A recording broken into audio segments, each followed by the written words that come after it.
I never thought the day would come. The day I'd find out I was no longer considered family.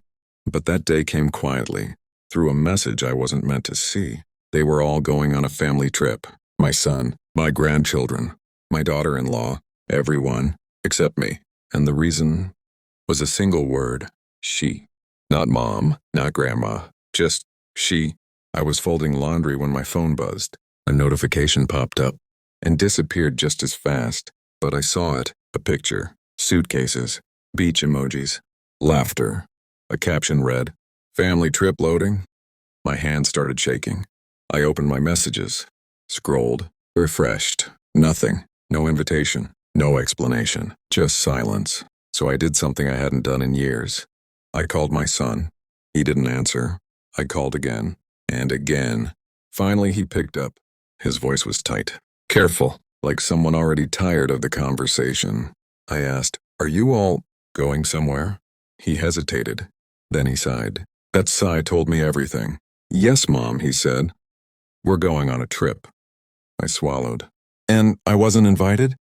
He said it was Emma's idea. She thought it might be awkward. Awkward. I carried that boy for 9 months, worked double shifts, paid his college fees, helped him buy that house, and now I was awkward. I asked quietly, "Awkward how?"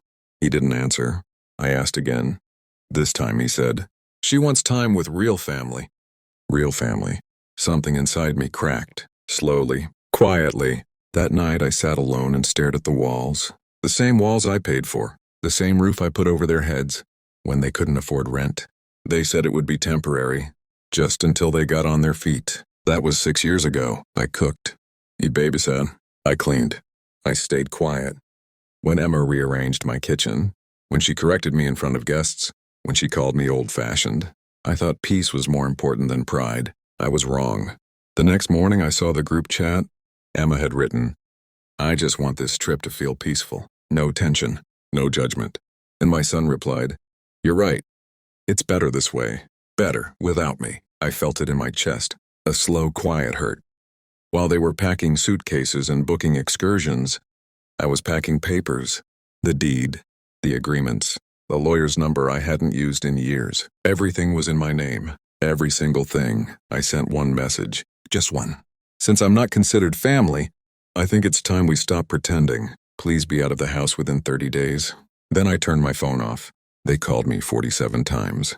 Voicemails, texts, apologies. Suddenly I was mom again. Suddenly I mattered. Funny how that works.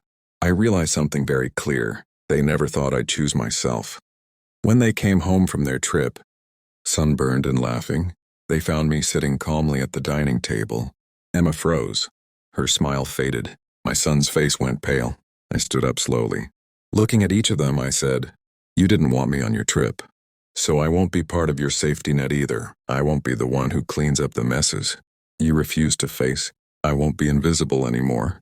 For a moment, silence filled the room. A heavy, suffocating silence. That said more than words ever could. Emma's eyes filled with tears. She stammered.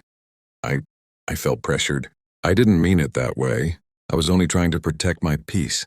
I shook my head slowly. "Peace? You call this peace? When you erased my presence, treated me like I was nothing, while enjoying the comforts I built for you?" She fell silent, because even she knew the truth. Sometimes protecting your peace means crushing someone else's heart. My son fell to his knees. He actually knelt, and I could see the fear in his eyes, the regret he couldn't hide. "I didn't think you'd take it this far," he whispered. I looked at him, not with anger, not with hatred, but with clarity. They never thought I would choose myself. They never believed I had the strength to stop being convenient. I realized then, my love, my patience, my sacrifices were never meant to earn gratitude. They were only meant to be used. I helped them pack, not angrily, not cruelly, calmly, quietly, with dignity. Done. I hugged my grandchildren. I whispered, "I love you, and I always will." Then I watched my son walk out of the house I once built for him, and in that moment, I felt free.